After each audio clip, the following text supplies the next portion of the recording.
तैयारी इलेक्शन की NDTV profit Hindi की इस खास पेशकश में आपका स्वागत है। इस सीरीज के जरिए हम ये कोशिश कर रहे हैं कि रिटेल निवेशकों के लिए ऐसे सेक्टर्स और शेयर्स को आइडेंटिफाई करें जो उनके लिए वेल्थ क्रिएटर हो सकते हैं।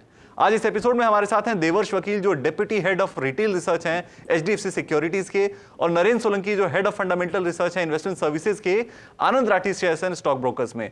सर, आप दोनों का बहुत स्वागत है इस खास पेशकश में। धन्यवाद। पहली चीज जो देवर्ष जी मैं आपसे समझना चाहता हूं कि बाजार इन चुनावों को कैसे रीड कर रहा है। क्या बाजार चुनावों के नतीजे को पहले ही फैक्टर इन कर चुका है? मतलब ओवरऑल आप कैसे देख रहे हैं इस समय मार्केट को इलेक्शन से कनेक्ट करते हुए?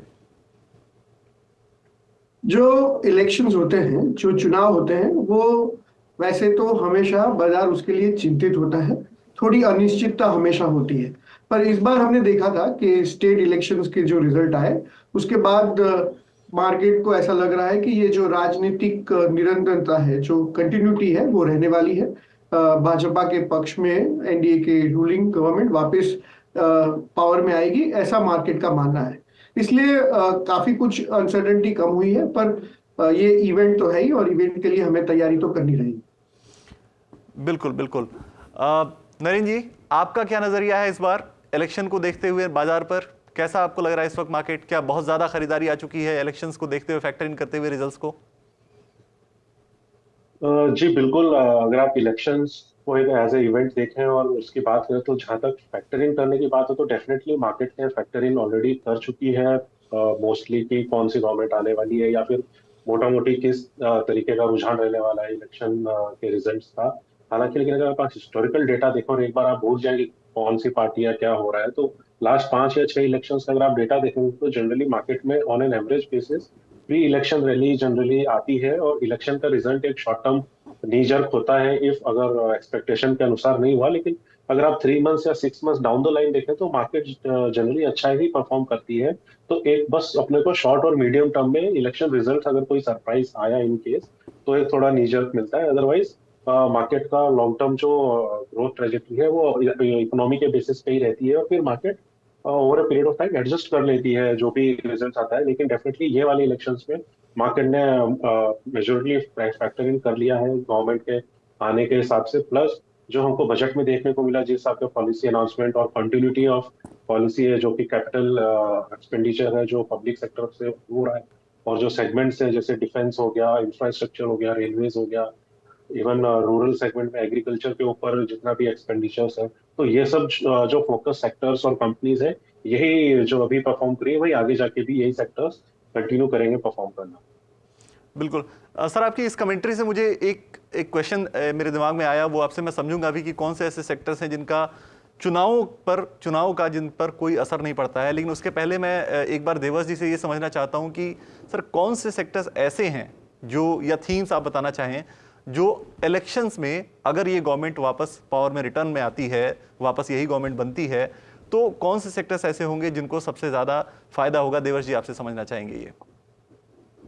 जी, तो ये जो गवर्नमेंट है उसका फोकस कैपिटल एक्सपेंडिचर पे है। तो अगर ये जो बीजेपी लेड एनडीए गवर्नमेंट वापस आती है तो मुझे लगता है कि इंफ्रास्ट्रक्चर और बैंकिंग पे फोकस रहेगा। वहां पे फर्दर इकोनॉमिक रिफॉर्म्स की होप्स रहेगी और उसके पीछे वहां पे एक तेजी जो चालू है वो आगे बढ़ सकती है। बिल्कुल बिल्कुल। नरेंद्र सर, आपके पास एक बार आना चाहूंगा मैं ये समझने के लिए, जो हमने डिस्कस किया कि कुछ ऐसे सेक्टर्स होते हैं जो इकोनॉमी के हिसाब से चलते हैं, इलेक्शंस के रिजल्ट्स आते जाते रहते हैं, थोड़ा एक निज़र्क रिएक्शन रहता है, लेकिन उसके बाद वो सेक्टर्स चलते रहते हैं। तो वो कौन से सेक्टर्स ऐसे हैं जो आपकी नज़र में है जो इम्पैक्ट नहीं होता है जिन पर इलेक्शंस का? जी जनरली जो ऐसे सेक्टर जिनमें पॉलिसी इंटरवेंशन काफी कम होती है या फिर जिनको पॉलिसी इंटरवेंशन की जरूरत नहीं होती, जैसे कि अपना कंजम्पशन हो गया, एफएमसीजी हो गया, थोड़ा बहुत अगर कंज्यूमर्स में देखें तो फाइनेंशियल हो गया, ड्यूरेबल्स हो गया, ये टाइप के सेक्टर्स हैं जो कि इकोनॉमी के हिसाब से चलते हैं और थोड़ा सा एक शॉर्ट टर्म में नीजर जरूर आता है लेकिन इकोनॉमी को पैक करके और ये लॉन्ग टर्म जो स्टोरी होती है उसको इंटैक्ट रखते हुए अपने ग्रोथ के हिसाब से चलते हैं। तो ये थोड़े स्टेबल्स और इनको आप डिफेंसिव सेक्टर्स भी बोल सकते हैं क्योंकि इनमें पॉलिसी इंटरवेंशन गवर्नमेंट की तरफ से बहुत कम या नेग्लिजिबल होता है ओवर लॉन्ग टर्म। इसलिए ये सेक्टर्स जनरली होते हैं इकोनॉमी के हिसाब से चलते हैं। बिल्कुल। अब वक्त आ गया है पोर्टफोलियो मेकिंग का। तो रिटेल इन्वेस्टर्स के लिए पोर्टफोलियो कैसे बनाया जाए, कौन से शेयर्स चुने जाएं? तो हम अपने गेस्ट से ये रिक्वेस्ट कर रहे हैं इस वक्त कि आप उनके लिए कुछ ऐसे 2 या 3 शेयर्स चुन के बताएं जिनमें आपकी फंडामेंटल रिसर्च, जिनमें आपका एक जो एक्सपीरियंस है वो ये कहता है कि वो आगे के समय में अगले 4-5 महीने, 6 महीने या साल भर के लिए अच्छा रिटर्न दे सकते हैं। दिवस जी, सबसे पहले आपसे शुरुआत करते हैं। आप कौन से शेयर्स चुनकर लाए हैं हमारे दर्शकों के लिए? जी, तो जैसे मैंने बताया, इंफ्रास्ट्रक्चर एक ऐसा सेक्टर है, मुझे लगता है कि वहाँ पे काफी इन्वेस्टमेंट हो रहा है, वहाँ पे हमें काफी आगे बढ़त की आशाएं हैं। तो इंफ्रास्ट्रक्चर में जो भारत की सबसे बड़ी कंपनी है वो लार्सन एंड टूब्रो है। उनका बहुत सालों का एग्जीक्यूशन का बहुत अच्छा ट्रैक रिकॉर्ड है, इन्वेस्टर्स को काफी अच्छा उन्होंने रिटर्न्स दिया है। तो मुझे लगता है कि ये जो अगर नई सरकार आएगी उसमें यही सरकार रिपीट होती है तो FY25 में इनको बहुत सारे नए ऑर्डर्स मिलेंगे और बेटर मार्जिन के साथ मिलेंगे। उन्होंने सिग्नल भी किया है कि आगे जाके जो ऑर्डर्स आएंगे उससे उनकी मार्जिन की एक्सपेंशन होगी। रिकॉर्ड ऑर्डर बुक है और इंफ्रास्ट्रक्चर में जो सेगमेंट में मार्जिन बॉटम आउट हो चुकी है, तो आगे जाके मार्जिन इंप्रूव होने के कारण उनकी अर्निंग्स बढ़ेगी और गवर्नमेंट का नए बजट के बाद, नई सरकार के बाद पब्लिक एक्सपेंडिचर और बढ़ेगा। तो इसके हिसाब से हमने पहला स्टॉक ये चुना है कि आप लार्सन एंड टूब्रो में यहाँ से, और जैसे जैसे थोड़ी गिरावट आती है इसको एक्यूमुलेट करें। हमारा 4238 का टारगेट है, तो आज के प्राइस से मुझे लगता है कि अभी एक साल में 25 से 26% का अपसाइड अभी भी बाकी है। तो लार्ज कैप में पहला मेरा पिक रहेगा कि लार्सन एंड टूब्रो धीरे धीरे आप एक्यूमुलेट कीजिए। नरेंद्र जी, आपके पास आना चाहेंगे ये समझने के लिए कि आपके पास आपके पोर्टफोलियो, आपके जो सिलेक्शन है पोर्टफोलियो का, उसमें कौन से शेयर्स हैं जो आप दर्शकों के लिए चुनकर लाए हैं और क्या रिसर्च उसके पीछे है? जी, सबसे पहला हमारा जो लार्ज कैप में स्टॉक है वो है आईटीसी लिमिटेड। जैसा कि आपको और दर्शकों को सबको पता है, आईटीसी काफी बड़ी कंपनी है और काफी डाइवर्सिफाइड कंपनी है। इसका सिगरेट्स में ही नहीं बल्कि कंज्यूमर और एफएमसीजी स्पेस में भी काफी बड़ा कारोबार है। इवन अगर आप रूरल मार्केट की तरफ ध्यान दें तो रूरल में रूरल कंजम्पशन और एग्री से रिलेटेड जो इसका बिजनेस है, प्लस होटल्स का भी जो बिजनेस है वो भी काफी अच्छा है कंपनी का और काफी अच्छा प्रदर्शन कर रहा है। तो एक काफी बड़ी कंपनी जो कि डाइवर्सिफाइड है, ये हमारी पिक रहेगी। इसमें अगर आप एफएमसीजी बिजनेस की बात करें तो हमारा ये मानना है कि जो ओवरऑल जो नेगेटिव्स है वो ऑलरेडी प्राइस्ड इन हो चुके हैं। और बिकॉज अब इलेक्शन भी काफी करीब है और इलेक्शन के बाद हमें लगता है कि जो रूरल कंजम्पशन है वहां पे थोड़ा सा पिकअप हमको देखने को मिलेगा। प्लस जो कंपनी का एग्री बिजनेस है वो अंडर परफॉर्म कर रहा था बिकॉज ऑफ हायर इन्फ्लेशन और बिकॉज ऑफ एक्सपोर्ट्स में कंपनी को प्रॉब्लम हो रही थी बिकॉज ऑफ गवर्नमेंट पॉलिसीज। तो जैसे जैसे इन्फ्लेशन गिर रहा है तो एक्सपोर्ट्स के ऊपर कर्व्स हटेंगे और इलेक्शन के बाद एग्री बिजनेस भी काफी अच्छा परफॉर्म करना चाहिए। और होटल बिजनेस तो कंपनी का ग्रो कर ही रहा है, तो इसमें डेफिनेटली नेगेटिव्स है वो प्राइस इन है हमको लग रहा है। और आगे काफी अच्छा ग्रोथ रनवे हमको दिख रहा है। इसमें जो हमारा टारगेट है वो 530 रुपीज का है। बिल्कुल। नरेंद्र जी, एक एक सलाह मैं आपसे लेना चाहता हूं रिटेल निवेशकों के लिए, ये क्योंकि इस वक्त सबके पोर्टफोलियो में काफ़ी तेज़ी देखने को मिल चुकी है, शेयर्स काफ़ी चल चुके हैं।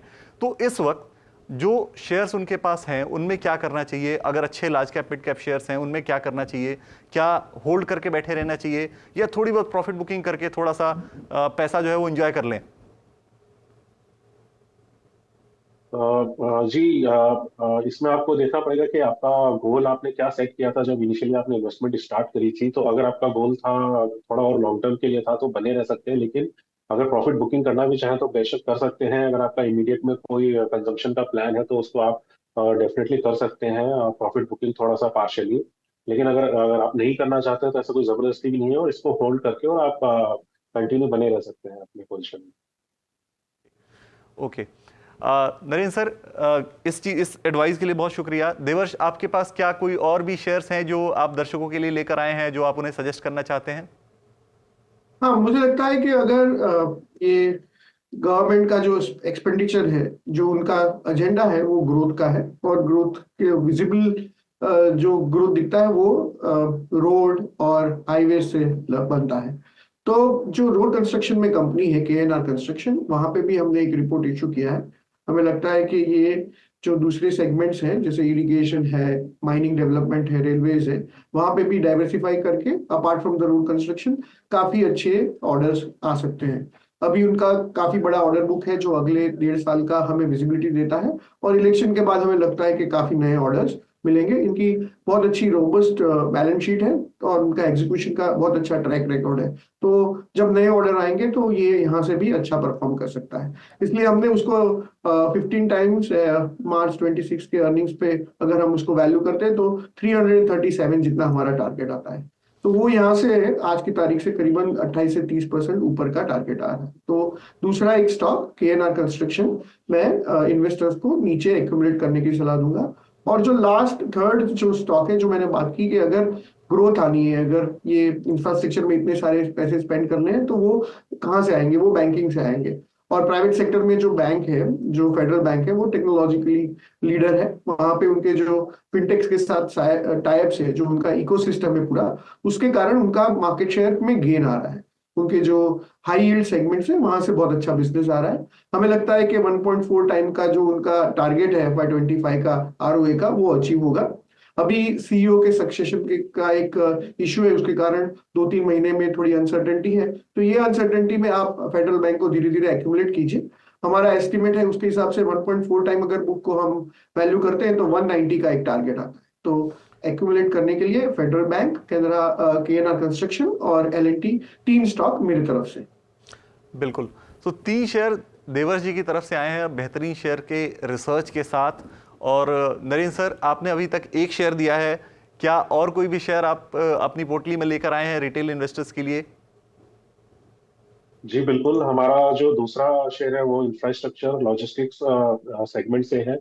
कंपनी लास्ट ईयर IPO लेके आई थी और कंपनी का नाम है JSW infrastructure limited. About 51,000 crore का मार्केट कैप है कंपनी का, तो मिड कैप स्टॉक है ये। और कंपनी की अगर बात करें तो कंपनी का जो प्राइमरी बिजनेस है वो पोर्ट्स एंड लॉजिस्टिक्स में है।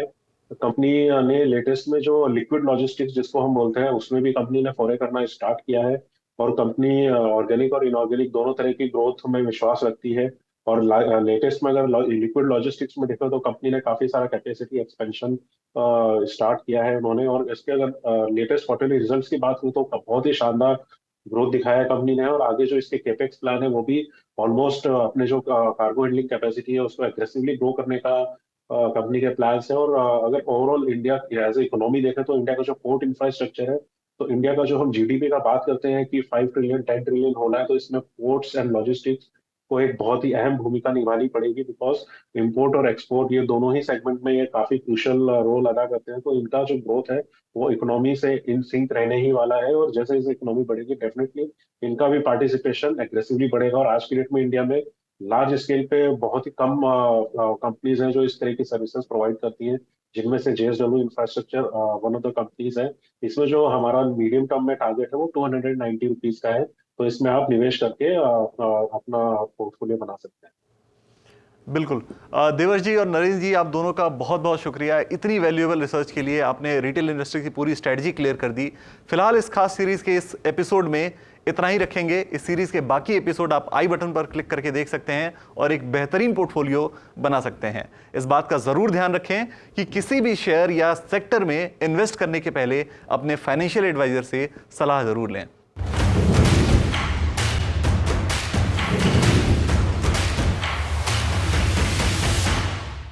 Investment in securities market are subject to market risk. Read all the disclaimer documents carefully. The above data is from our research report coverage.